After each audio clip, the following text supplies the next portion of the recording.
Start with the injury situation, please, Roberto. Well, we had no, as you could imagine, a couple of knocks and bruises from the game, but nothing to stop them from being available on Sunday. So exactly the same situation that we had going into the Manchester United game. No updates on either Leighton or Aruna? No, well, Aruna, we started the first part of his recovery. I think it's going to be a long term, as we expected. I don't think we're going to see Aruna this season. That was probably, if we can get him back for the final 2 months of the competition, he's done really, really well. It was a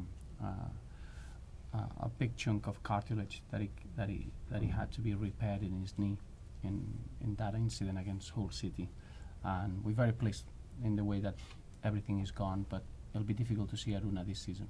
And Darren Gibson, in the same manner, we're hoping that we can see him before the season ends, but clearly it's a long-term injury as well. Leighton Baines is recovering really, really well, but probably we still 3-4 weeks is probably the margin that we're giving ourselves to see Leighton back. I'm guessing everybody is still buzzing in training after the win at Old Trafford the other night. Yes, you can imagine it was an incredible moment. I think it's one of those games that, as a player and as a staff, you move quickly because you got another big game around the corner on Sunday, but you keep getting exciting feedback from the fans, how they enjoyed the game, how they celebrated it. And I think it's going to be one of those moments that we'll look back at the end of the season and we'll find it as a special moment in our season. And when you get that sort of result after 21 years, it's something that you need to treasure and enjoy. But that's for the fans. I can guarantee you the players, they're starting to try to fully recover, and we're preparing for Arsenal now. The question that everybody was kind of asking was, what is it that Roberto managed to do that David Moyes couldn't in terms of getting a win at Old Trafford? Is that a fair question then?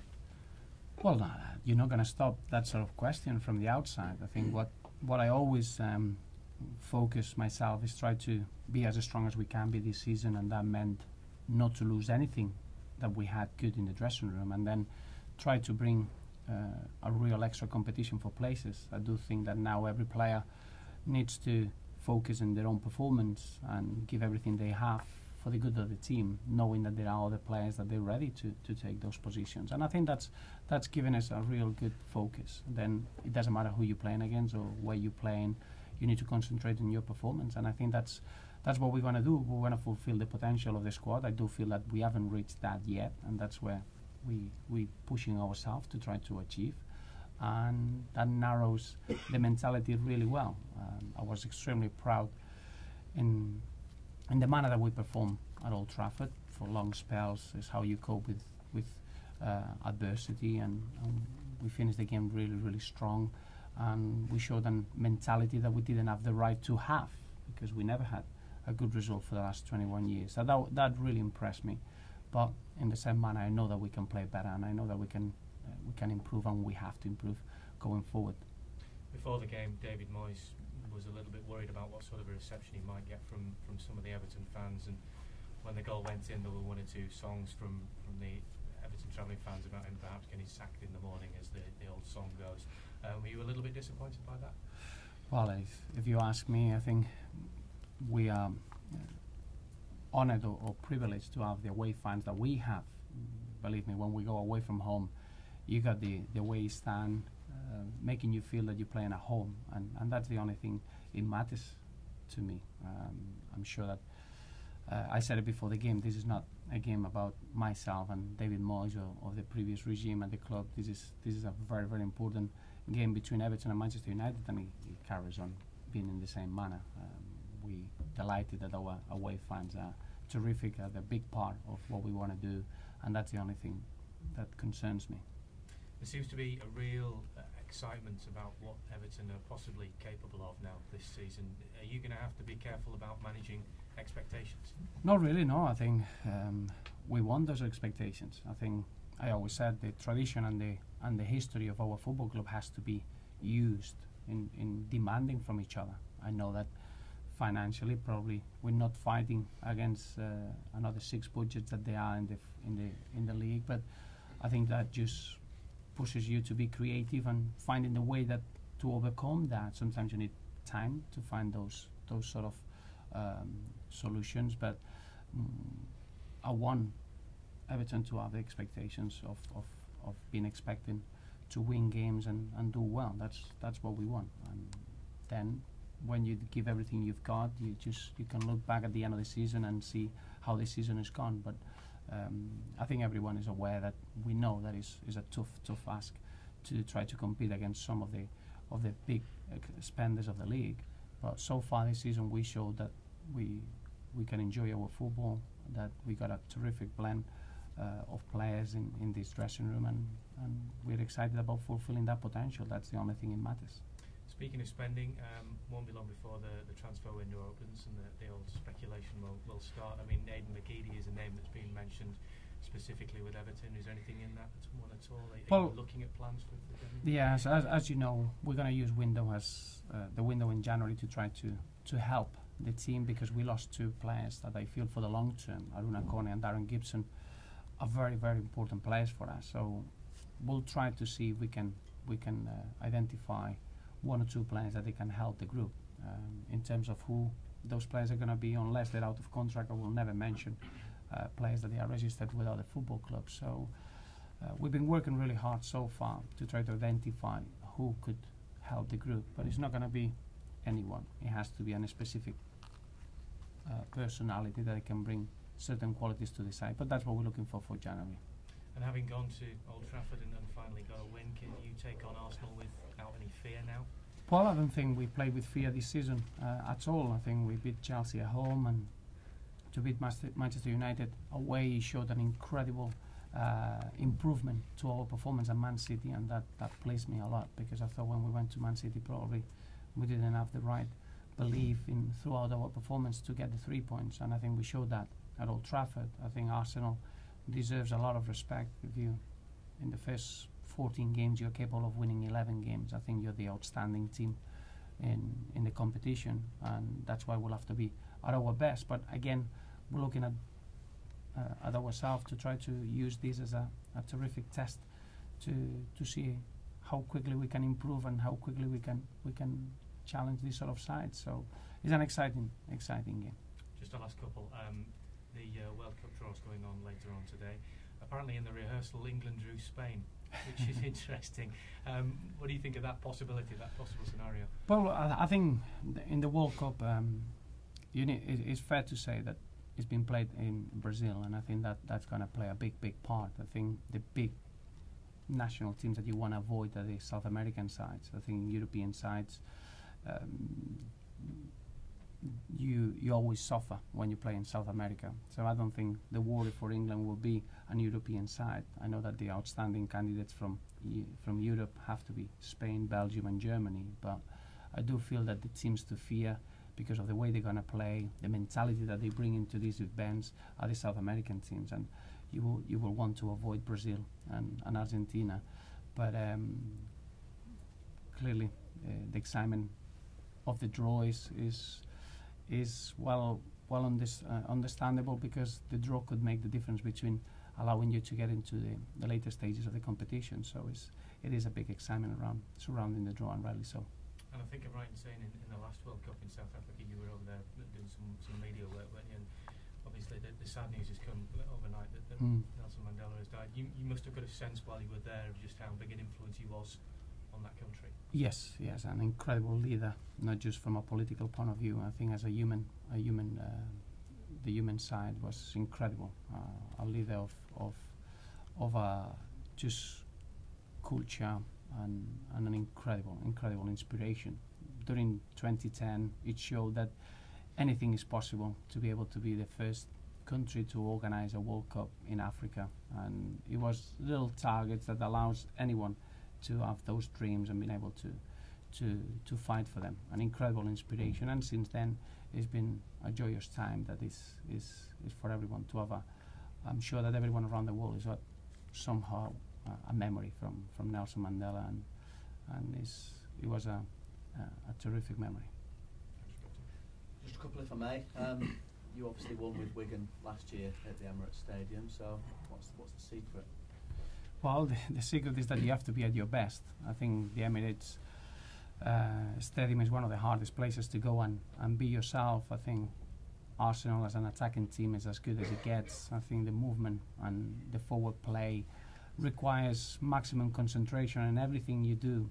So it's one of those teams or venues that you know that you need to be at your best. But probably from our point of view, we're ready for that test and that challenge. I think we're excited about going to the Emirates. We're excited about challenging the best team in the league so far and see how we can react towards that. Ross, if he plays, could make his 50th appearance.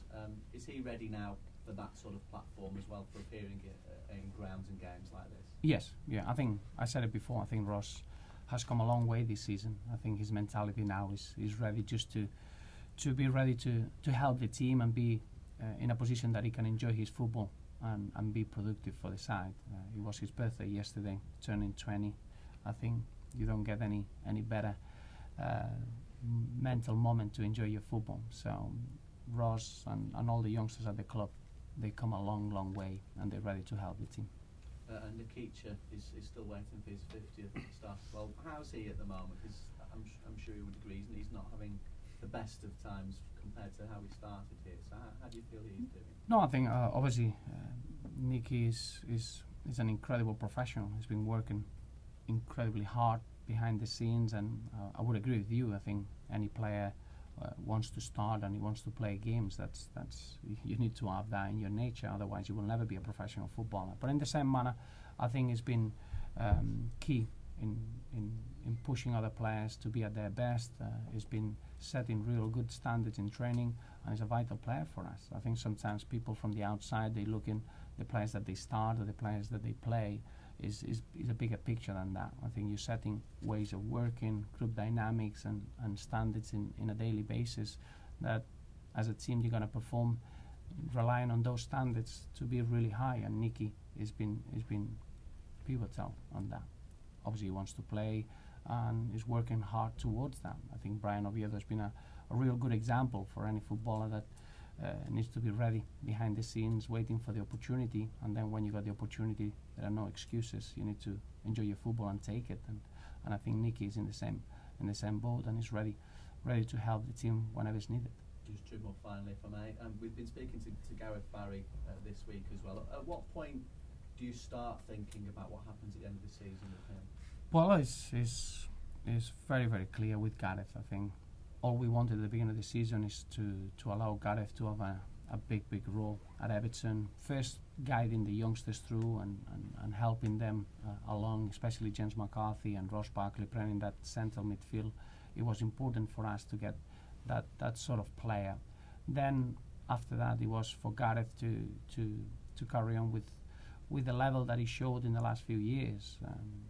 I still think he's a very, very experienced player, but a very young age in terms of the way he is physically. So it's a situation that I want to just let go. I want Gareth to carry on enjoying his football, and then at the end of the season it'll be the time to sit down and assess how the season is going. But I couldn't be happier in the manner that Gareth has been performing and setting incredible levels. Final question. One of the well-known Merseyside MPs admitted he found himself singing the Brian Oviedo song in the Houses of Parliament this week. Have you found yourself coming along to that since Wednesday night? I wouldn't mind if he keeps scoring goals important like that. We had many phone calls from Costa Rica. The game was live in his home country, and I think his hero status is going to a different level. So it doesn't surprise me how he's affecting people at the moment. Thank you. Oh, Brian, have you been able to make a judgment or an assessment on the two performances he's put in for you so far? Well, I think the assessment is exactly the same that I had in pre-season. I thought Brian came back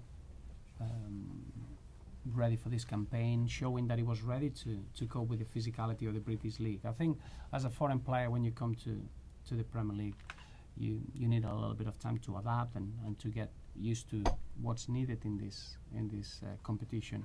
Brian in pre-season, he played in many games and he showed that he's ready. Obviously, he's had one of the toughest jobs that you can have. Fighting for your position with someone like Leighton Baines in the best moment of his career, it's been probably frustrating for him at times. But for me, it's just an incredible example of how you should behave as a footballer. Just working hard, being ready, and whenever you got the opportunity, show that you can help the team. So everyone is delighted for Brian because he's getting what he deserves. It's not an accident. He's been working really hard for it, and now it's a great position for us to have such a strong competitors for that position. I guess with all speculation surrounded Leighton and whatever, the fact that Brian's come in and done that gives you confidence that should the worst happen?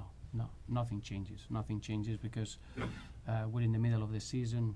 We've just gone 14 games. The only thing we're thinking is to finishing the season with the strongest squad possible. So the last thing we want is to lose experienced players, players that they mean a lot to Everton, and they represent a lot to what we want to achieve. So it doesn't change anything. And you're not conceding many goals from open play, well, certainly recently. I mean, does that say a lot about the way the team is playing as a unit? I think so. I think in the modern game, the old cliches that defenders are there to defend and attackers are there to attack, I think that doesn't work anymore. I think as a team, you defend with 11 players and you attack with 11 players, and I think that's been really important. We work as a unit. I think everyone is really clear in the roles that we have, and at the moment we've got terrific focus and terrific intensity in our performances, and that shows not just what we do at the back, but what we do when we go forward. You're looking at going to Old Trafford and having the left back in the 18-yard box scoring in the 86 minutes. I think it shows you the responsibility that the players take in both roles. Is Antolin close to the match day squad? Yes, yeah, Antolin, I would say that is fully fit. He was part of the squad at Old Trafford, and he wasn't on the bench because at the moment it's just a matter of giving him a little bit of a match practice, but he's ready whenever the team needs him. Thanks, guys.